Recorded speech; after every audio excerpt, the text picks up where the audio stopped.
Welcome to CityWise. I'm your host, Tiana Stevens. CityWise is produced by the City of Rochester to shine a spotlight on city living at its best. Well, for some students, navigating the financial aid process can be a barrier to higher education, and that's why Mayor Warren has joined forces with Rochester College Access Network and other partners to help students and parents fill out the free application for federal student aid. FAFSA Fest 2015 is just around the corner, and here to tell us more is Pat Browse, Executive Director of the Rochester Education Foundation, and Mary Gilbert, a counselor at East High.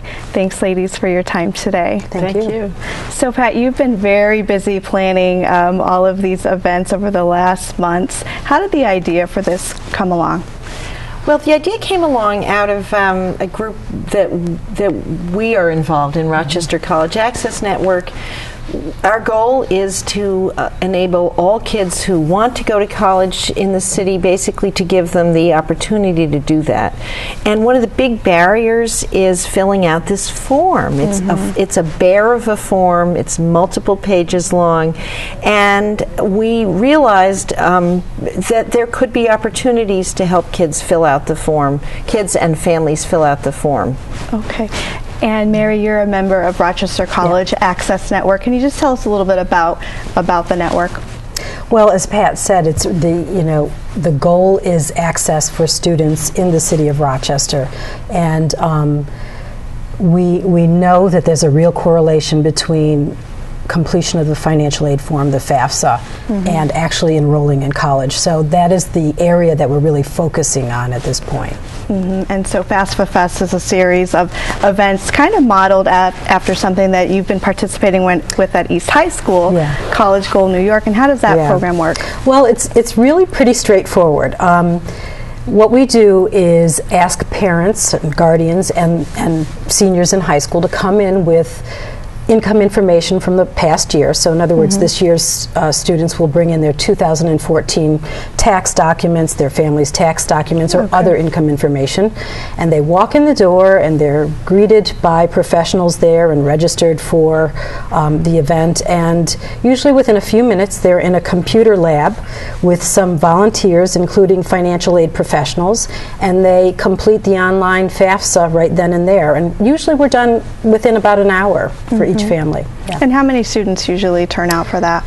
Well, we've had as many as 200 families. Last year I think we had about 160 or so families participate. So it's a very big effort, and luckily there's a lot of partners that have been involved along the way. Who are some of those partners that are helping out with this? Well, the nice thing about the College Access Network, we have literally every local college and university.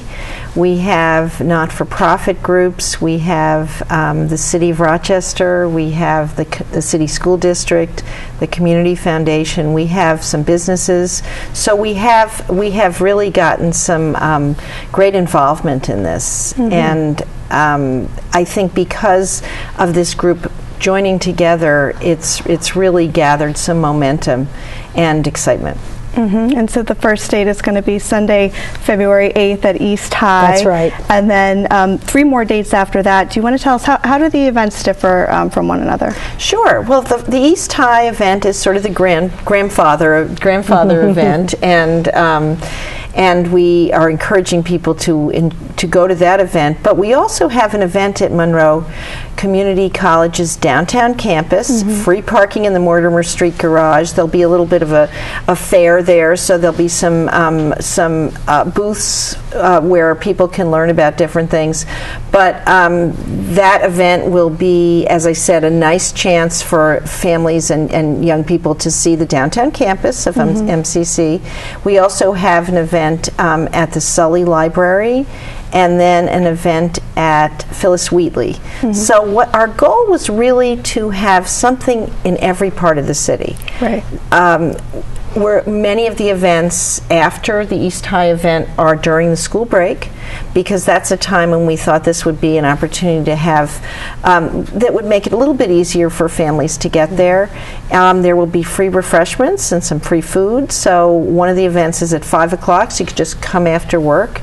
And our thinking is just having it in these places, it'll be just that much easier for people to go. It's kind of like filling out your taxes. It's not like something people really want to do, but it's really beneficial. It makes such a big difference. In fact, we found a study that found that families and kids who were got some support filling out these forms, they were 29% more likely to finish 2 years of college than families who did not get that help. So this is really, it's a big deal. The other thing I wanted to point out is that only about half of our Rochester City School seniors filled out this form last year. Okay. So we have some room for improvement. Right. Okay. So Mary, in your experience with the event at East High School, what has the feedback been from parents and students? Oh, well, fantastic, of course. I think one of the things that sticks with me is because it's such an intimidating process, once families go through it for the first time and see what the form is like, and by the way, when they're doing this, they're doing it for themselves. They're just getting assistance doing it. So once they've gone through the process the first time, and you know, you have to do it every year you're going to college, right? Once you've seen it one time, it's okay the next year. It's really not as scary. And that is actually one of the things I really appreciate about the way we do this is it's kind of like there's a little hand holding, but then you're sort of off on your own if you want to. What do you think some of the other barriers to, I mean, even just thinking about college for kids? I think for their parents and guardians, they're afraid of the money. Those price tags are scary. When you're talking about a private school costing $50,000 to $60,000 a year, how do you wrap your head around that? But the reality is that many of those schools have endowments that allow them to really help kids be able to afford school. So when I'm working with my students, what I explain to them is they need to cast their nets kind of broadly, widely, pick a number of schools that they're interested in, go through the process, apply for financial aid, and then see what happens. Because you might find that the school that has a high sticker price is really affordable after the financial assistance. So. Do you recommend a certain number of schools that kids should look at? If I have a go-to number, it's 6. 6. But, you know, more than that is really okay too. But I'd like to see my kids start with at least 6. Yeah.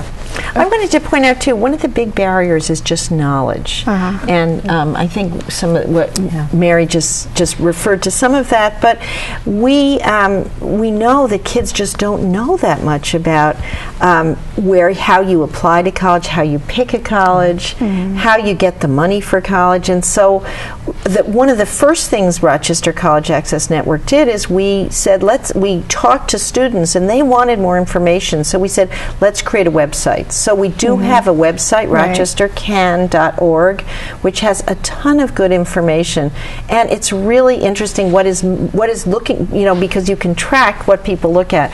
What people are looking at the most are our local colleges, because most people go to college within like a 100-mile radius of their home. And we have tremendous local colleges here, and some of them have programs such as RIT, called City Scholars, which is geared to attracting qualified Rochester City School District graduates. Kids don't necessarily know that. So this is we really are hoping people will take a look at the website and use it. And now one of the partners has offered an incentive for one of the events, the February 18th event. You want to tell us about that one? Well, actually, I think it's for all the events after College Goal New York, which is the February 8th event. 8 $500 scholarships to MCC will be basically, I think it's a raffle, basically, or a drawing. Okay. So at each of those other 3 events, they'll have an opportunity to qualify for that. That's wonderful. Now, are these events free? Do people need to pre-register or make appointments? How does that work?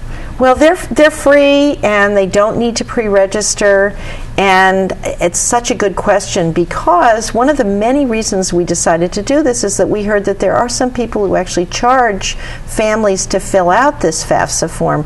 That shouldn't be happening. So this is absolutely free.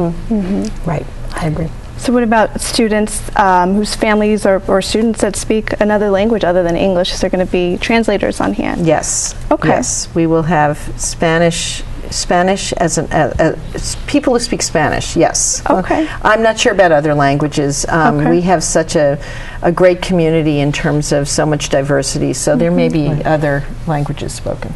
Yeah, we'll have Spanish speakers at the College Goal New York event, and occasionally we rely on our students to help with some of the other translation. Yeah. Sure. What are some of the other services that Rochester College Access Network provides? Well, we have, let me just think for a second. We have done something called Training the Trainers, which we're going to do again this spring, where we've basically had an event where we called youth workers in and said, can we give you sort of the update on how you help students get into college? So we've done that. We also are looking at something where we would try to get 10th graders, all 10th graders, to visit a college campus. Because what happens now is a lot of 12th graders go, and by the time you're in 12th grade, it's a little bit late. Even the end of 11th grade, we really want to encourage kids to start going to a college campus, seeing what opportunities are there, and then, hopefully that will motivate them to, well, I want to be a nurse, so I need to do this. It's really hard for kids to picture why I should do this kind of academic program if you've never been to college, your parents never went to college. You don't really know that that's an opportunity. And I'd like to add to that, I think it's really important for kids to set foot on a campus, and that's one of the things that makes them feel as if college is a possibility. You have to be comfortable with the environment, with the idea of going to college, and seeing yourself there is important. And I also think that that's one of the things that's cool about the website is it's local folks. So the kids can they're not only finding out about local colleges, but they see people who look like them and are their peers, and that's a real motivator. Yeah, we're very excited because the rochestercan.org website, it is true, the photos are all of city kids on our college campuses. We also have a feature on it where you can see the admissions officer at different local colleges. So you can zip them an email and then they will send you materials. So all those things we're hoping will make this knowledge a little bit more accessible for our local kids. Wonderful. So we're looking forward to those events. Thank you so much for your time today, ladies. Thank you. And again, look at that schedule. It's rochestercan.org. The full schedule of dates and times is posted there. You can also call 271-5790. CityWise will be right back.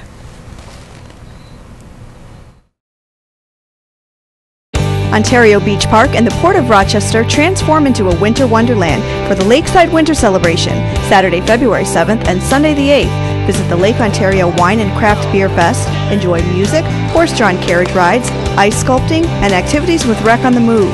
Warm up with some of the best chili around in the Chili Chili Challenge. And new this year, enjoy fireworks over the lake. On Sunday, make a splash in the Special Olympics Polar Plunge. Visit cityofrochester.gov/winter celebration for more. Even though it's cold outside, a new program at the Rochester Public Market is just heating up.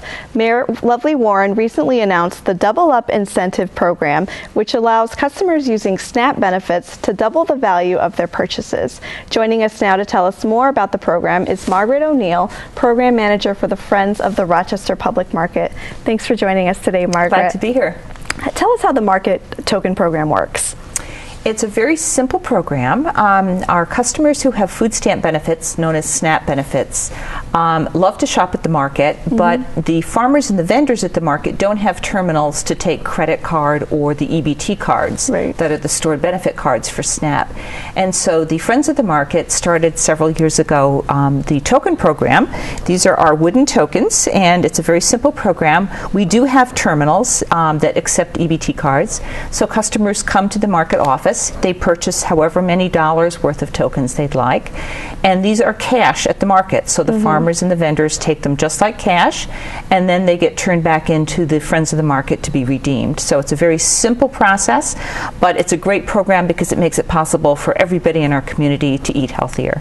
Right, and let's just step back a little bit. What exactly is the Friends of the Public Market, and what's your objective? Well, we know everybody loves the public market. The Friends of the Market are volunteers who have organized together. They are a 501c3 not-for-profit, and they work very closely in partnership with the market itself to help support the programs and the services that benefit the customers and the vendors. Okay, and the token program's been running for about 9 years. Is this something unique to Rochester? It is. Actually, it's been 6 years now when we 6, started. okay. There are about 29, 30 farmers markets in Monroe County. There are about 5 that offer the token program. So that it's open to any farmers market that would like to offer tokens to their SNAP customers. But obviously the market has to have enough resources in order to do it.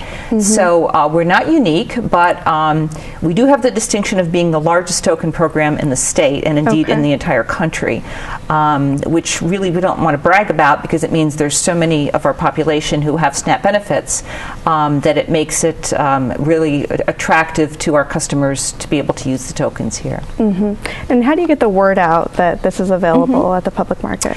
Well, we do a lot of outreach. We don't have mailing lists. We can't call or mail our customers. So we do a lot of outreach with community agencies. So neighborhood organizations, health centers, health clinics, faith communities. We oftentimes will communicate with the staff or volunteers of community agencies. They help us to spread the word. We do media work. We have a lot of signage and information at the market. And we know that often programs like the token program, it's through word of mouth that the word gets spread. So if you learn about it, you tell your neighbor, your mom, your child, somebody at work, and word spreads throughout the community very quickly. And now, right now, for the next couple of weeks, there's a special incentive that, do you want to talk about that? Absolutely. We're thrilled. Our friends at the Greater Rochester Health Foundation worked in partnership with us to make funding available for the Double Up program. It's a market incentive program. The goal is to reach out to new audiences and encourage people to come to the market, maybe for the first time, to use their SNAP benefits. And we will double the value of their purchase up to $20. And so it's a great opportunity for actually our regular customers are taking advantage of it, but for new people to come and try out the market and find out just how much they can buy for $10 or $20 or whatever their budget will allow. Now, the mayor has mentioned that this is a great step against the food desert problem. What is the food desert problem? It's a term that's used to describe neighborhoods, often urban neighborhoods, that have few food outlets or grocery stores available. And even though we have some wonderful grocery stores in the city of Rochester, if you live a mile or 2 miles from that nearest grocery store, it's really hard to shop, especially if you don't have access to transportation. And so a food desert might be a neighborhood that doesn't have readily accessible food outlets, and so people have to depend more on bodegas, neighborhood grocery stores, neighborhood corner stores, where there's much less healthy food available and much higher prices. Sure. And what has the feedback been from customers? People, first of all, they're so excited. They can't believe it at first. We do have a lot of non-English speaking customers, so sometimes the challenge is communicating with our Nepali or Burmese or Korean or Somali customers, but then they break it into a smile. They're just thrilled. And our customers tell us they're eating healthier. They're just thrilled they can buy more fruits now for their kids when maybe they couldn't buy fruits in the past. And so they can use the tokens for fresh produce, but also meat and cheese and poultry and pasta and honey and spices and all the wonderful foods that are available at the market. So our customers are just thrilled, and it's a wonderful asset for our vendors because it's bringing more revenue to our local farmers and small business vendors at this cold time of year when usually our traffic slows down a little bit. Now, has the program changed at all throughout the years? Have you learned to make it run more efficiently? We're learning all the time. We do have, I mentioned we have a lot of non-English speaking customers, so we do have We've partnered with community agencies to be able to translate our materials into other languages. Our volunteers are very friendly and helpful, and even if they don't speak the language, we have a few simple signage with numbers, and we can usually figure it out. We have had several other incentive programs in partnership with the New York State Department of Ag and Markets over the last couple of years, and so we're continually learning and trying to make the program run as smoothly as possible for the customers. Now, how does Rochester's program differ from other places in the state or throughout the United States? Well, if you've visited markets, every farmer's market is unique. They all have their own characteristics. I think the Rochester Public Market is known historically for low prices and a wonderful variety of food, and that's one reason why people shop year-round. And so there are wonderful neighborhood farmers markets, like the South Wedge and the West Side and Monroe Avenue, the Brighton Market. They tend to be smaller markets. They may feature only local farmers, whereas at the public market we have wholesale vendors who buy from around the world as well as local farmers. So every market is unique, and because the public market is 108 years old, it's had a lot of experience of what works in the community. Have there been any challenges with the program? With the token program, we're always trying to reach out to new audiences, but it is a balance, because even though we know there's a lot of potential customers, we are a volunteer agency, and so we have to have enough resources to really run a well-organized program and to be able to meet the demand. So we are continuing to grow the program, but I would say we're doing it consciously to be able to have the resources to do it well. Okay. We're hoping when the market renovations continue to evolve over the next couple of years, we may have more space available to us so that we could handle a larger customer base. Okay. And now what other renovations are planned for the coming there's years? exciting things happening. Later this year, there will be construction begun on a new outdoor shed. We have 2 open-air outdoor sheds. There'll be a third one that will be temporarily winterized so that all of the vendors in our indoor, what we call the winter shed, can be relocated temporarily while they completely rebuild the winter shed. So this is a several-year project that will be unfolding, but construction will start later this year. The construction will not take place on market days, so it won't distract from our shopping, but you'll start to see some wonderful new spaces opening up to allow even more vendors to be there at the market. Now, you mentioned the importance of the volunteers that you work with. How does one become a volunteer, and are you always looking for more people to volunteer? We are. We have about 80 active volunteers right now who are friends of the market, and it's simply you let us know. You can stop in or contact us on our website or give us a call and let us know of your interest. And then we let our volunteers know about all the opportunities. In addition to the token program, we do educational tours during the good weather for youth as well as adult groups. We have a welcome center and a merchandise tent during the good weather. We do an annual art show. We do other special events like help with the plantings at the market and help with holiday events. And so we let our volunteers know the different opportunities, and then they self-select the one that they're interested in.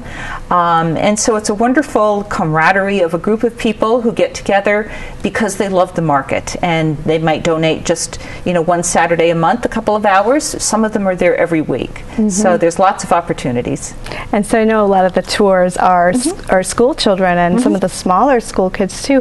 Why is it so important to bring little kids into the public market? We know we're growing the next generation of shoppers, and also helping our youth appreciate where their food comes from and understand a little bit more firsthand about healthy eating and the importance of fruits and vegetables. We offer tours every Thursday from April through October. We do get a lot of classes, a lot of third grade classes, because it ties in with the third grade curriculum for social studies. But we also get older kids, and we get adult groups, garden clubs, senior groups, neighborhood groups who would just like to learn more about the market. So the tours are free. They are organized by the Friends, and we have adult tour guides who share their love of the market by being the docent tour guide leaders. And so people learn about the history of the market. They get to meet some of the local farmers kind of behind the scenes and find out who the local farmers are. We talk a lot about where the food comes from, the importance of eating locally and eating in season. And so we gear the tour toward the particular group, but it's a great opportunity to find out more about the market. Wonderful. Well, thank you so much for your time today. And for more information on the Double Up Market Incentive Program or the Friends of the Rochester Public Market, you can visit cityofrochester.gov/market token program, or you can call the market office at 428-6907. Thanks for joining us on this edition of CityWise. I'm Tiana Stevens, and we'll see you next week.